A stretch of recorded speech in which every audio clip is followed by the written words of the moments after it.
Where did you serve? I've served 39 years flying single-seat fighters, and got to go to Vietnam, Bosnia, Iraq, and Afghanistan. And we're all grateful for your service. Thank you, sir. Thank you. Tell me about now the Liberty Foundation is bringing a B-17, a vintage B-17 to Buffalo. Tell me, first of all, about the foundation and its mission. Well, Mr. Don Brooks is the head of the Liberty Foundation. His dad was a tail gunner in the 390th Bomb Group in World War II. So Mr. Brooks started the Liberty Foundation in order to honor his dad, and so that's why we're here. And we go to 58 to 62 cities every year, touring, and mainly it's just as a reminder of the sacrifices that they made. There are not many B-17s that are still actively flying. There are 12, and 9 are still flying. And this is, tell us about the Madras Maiden, a little bit of her history. She was born on October 17th, 1944, is when she came off the assembly line. She was sent to Wright Field as a testbed aircraft for the new Pathfinder radar that was being perfected to enable our bombers to hit their targets even in bad weather. If the target was covered by cloud or smoke, the radar could see through the clouds or the smoke and allowed our guys to still bomb. And you know, it's called a flying fortress, but when you finally get to see one of these up close, you realize just such tight quarters inside. Yeah, it's pretty big. I mean, it is very tight, but that generation, you know, typically they were smaller, you know, than our generation today. And they're 10 crew members per airplane. So every time we lost one, we lost 10 guys. And you're putting your lives on the line, just manning the guns. There's the ball turret beneath, and it's something I don't think most folks, myself included, would ever appreciate. It's just putting your life in the hands of this piece of metal.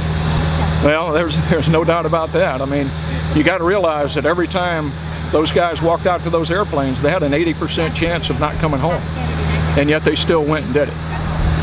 And again, it's even if it wasn't involved in direct combat, the Madras Maiden was very, very instrumental for the war effort. Absolutely. Having that Pathfinder radar was extremely important, especially in the European weather. Now tell me about the tours that will be available to the public this coming weekend. Yeah, we have, we'll start flying open to the public on Saturday and Sunday. We do as many flights as we have, 10 people per flight. It's $450 per passenger, usually 25 to 30-minute flights. It costs us around $4,500, $5,000 an hour to operate the airplane. So we just, you know, we break even. And we're there to just remind people that freedom isn't free and the sacrifices that those folks made. Now, for those who cannot afford a $450 flight, will there be opportunities for them to just simply see the aircraft on the ground? Yes. When we finish the last flight of the day, we open the aircraft up. You can tour the aircraft for free.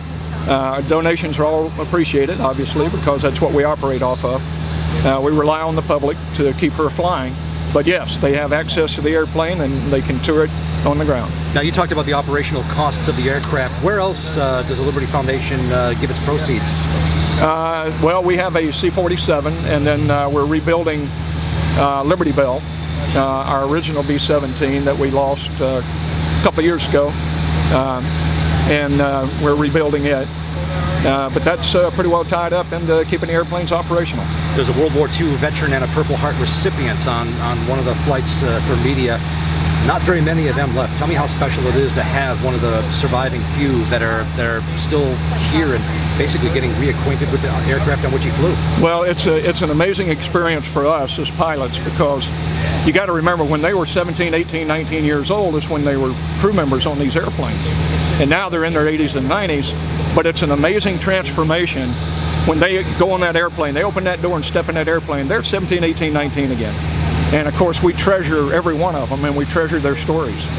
Which I imagine in some cases is bittersweet, because a lot of the buddies did not come back. Yeah, I left a lot of buddies over there, and they did too. So,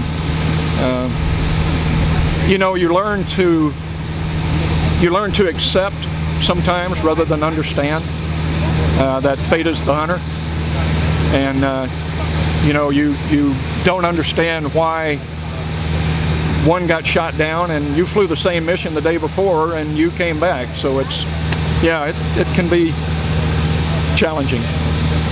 Thank you for your time and for your Yeah, service, sir. absolutely. You bet. Thank you.